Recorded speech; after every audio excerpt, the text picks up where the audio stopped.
Assalamualaikum warahmatullahi wabarakatuh, teman-teman semuanya. Saya akan menambahi sedikit terkait tema kita hari ini, yakni tentang hubungan kreativitas dan kecerdasan manusia. Yang pertama yang akan kita bahas adalah peran intelijensi dan kreativitas terhadap prestasi.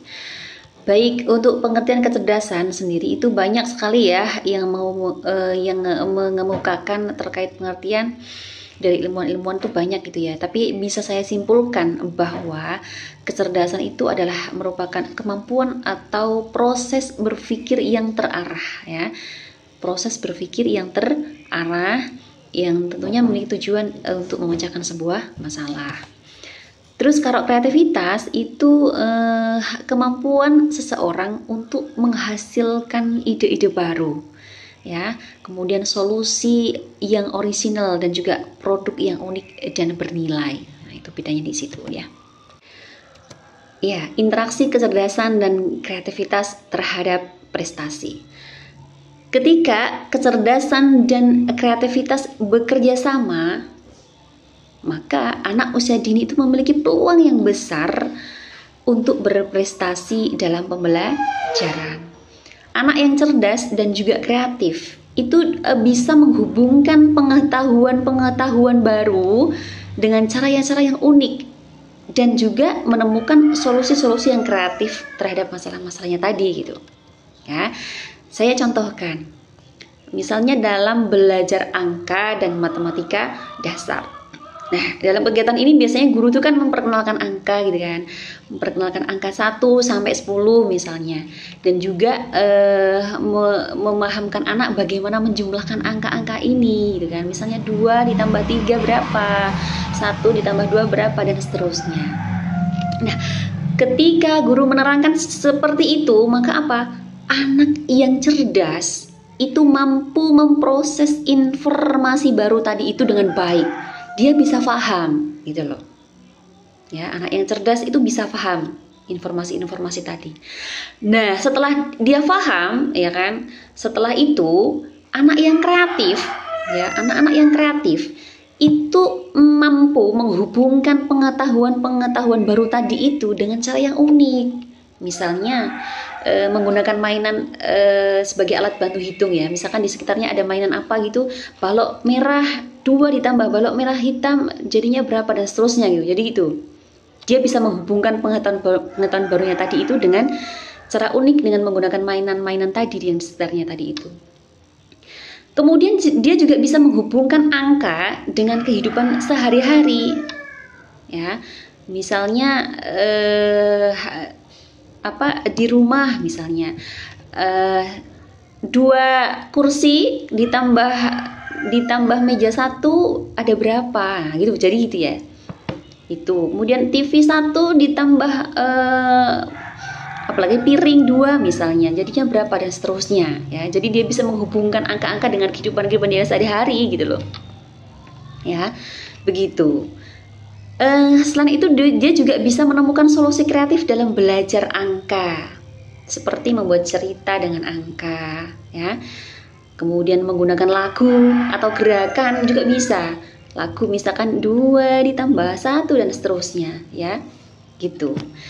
Selain itu dia juga bisa menciptakan permainan angka. Nah, ya bisa. Jadi misalnya permainan harta karun misalkan, setelah belajar gitu dia bisa menciptakan permainan angka. Tadi permainan harta karun itu kan misalnya permainan harta karun kan seperti benda dikasih angka gitu ya.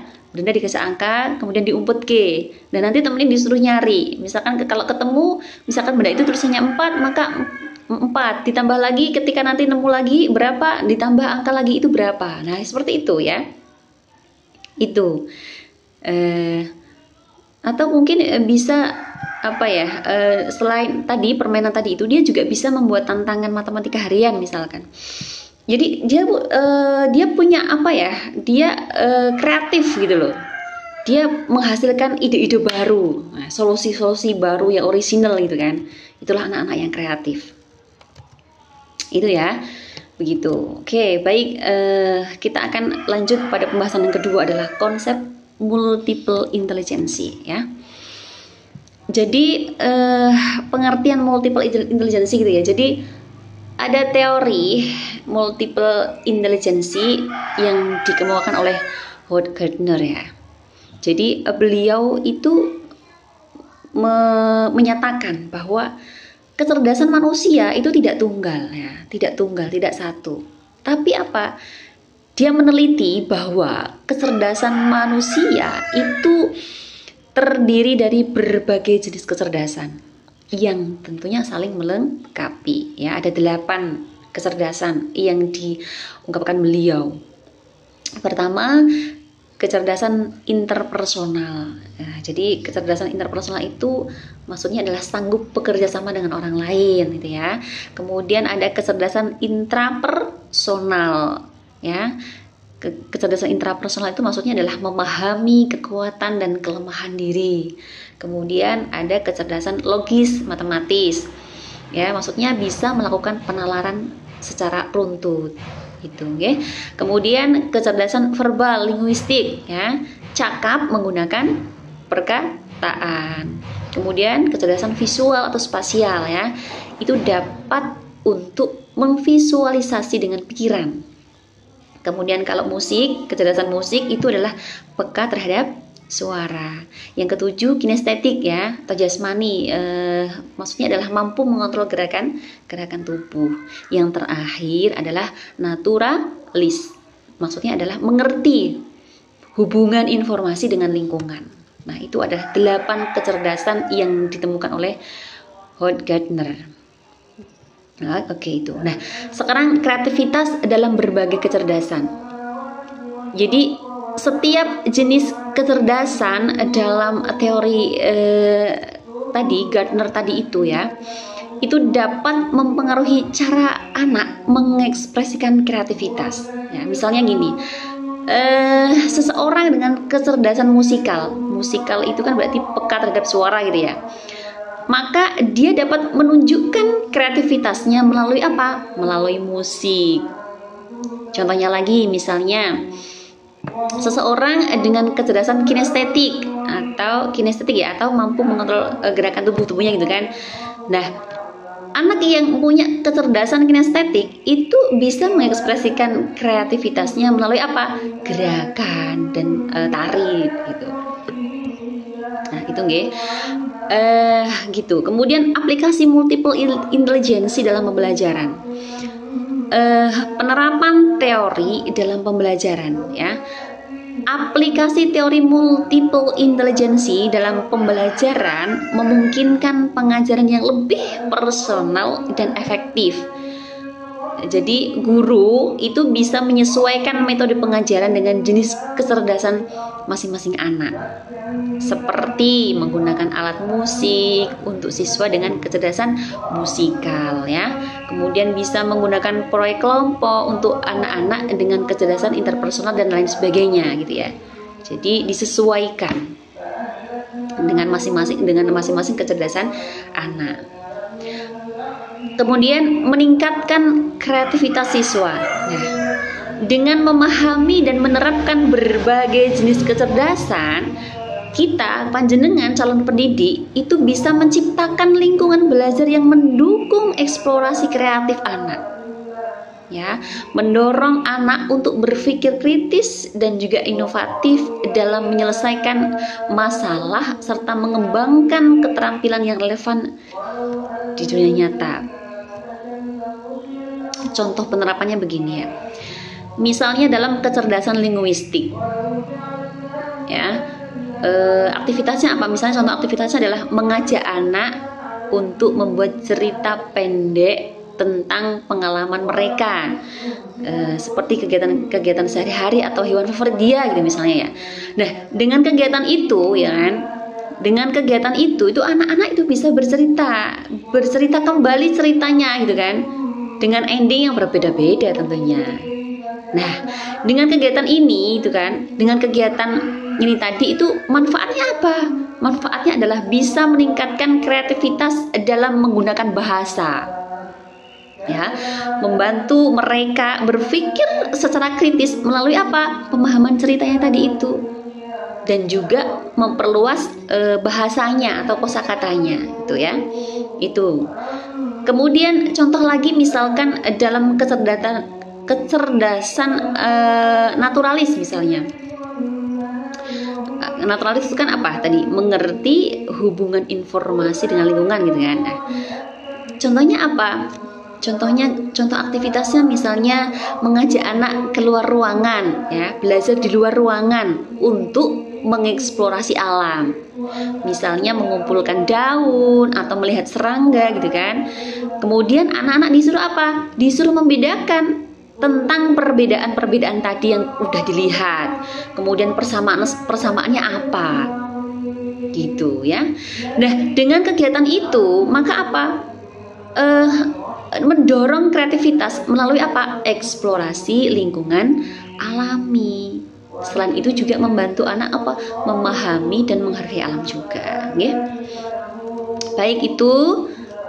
Kemudian yang pembahasan ketiga kita tentang teori otak kiri dan otak kanan. Ya.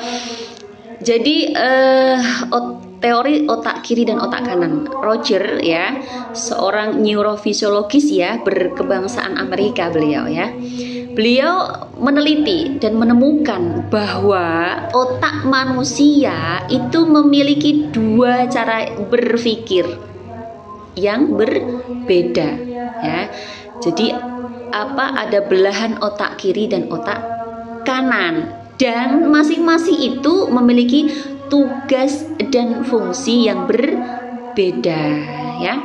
Otak kiri itu logis rasional ya, kemudian sistematis, kemudian linier, analitis, matematis, teknis, konservatif, perencanaan, organisasi, administratif, pemecahan masalah, bahasa. Itu otak kiri, maaf. Kemudian kalau otak kanan itu lebih ke imajinatif gitu ya, acak, tidak teratur, intuitif, holistik, sintetis, perasaan, kesadaran spasial, musik atau seni, kepekaan warna, kreasi, daya cipta, visualisasi, konseptor, spiritual gitu. Intinya lebih pada kreativitas, itu otak kanan. Kalau otak kiri lebih kepada rasional, logis gitu ya. Itu peran otak kiri dan kanan dalam kreativitas. Nah, jadi otak kiri dan kanan itu punya peran yang saling melengkapi dalam proses kreativitas. Misalnya otak kiri itu kan berfokus pada analisis gitu ya, analisis logika gitu kan. Kemudian otak yang kanan itu mendukung pemikiran intuitif dan inovatif, menciptakan sinergi yang penting untuk menghasilkan sebuah ide-ide baru. Nah, dampak terhadap kreativitas itu apa? Nah, individu atau anak yang mampu mengintegrasikan fungsi kedua belahan otak kanan dan otak kiri gitu ya, itu cenderung lebih kreatif. Kenapa? Karena mereka bisa memanfaatkan kemampuan analitis untuk mengevaluasi ide-ide baru sambil tetap terbuka terhadap pendekatan non-linier yang dihasilkan oleh otak kanan. Ya. Implikasi teori otak terhadap pendidikan dan kreativitas. Oke.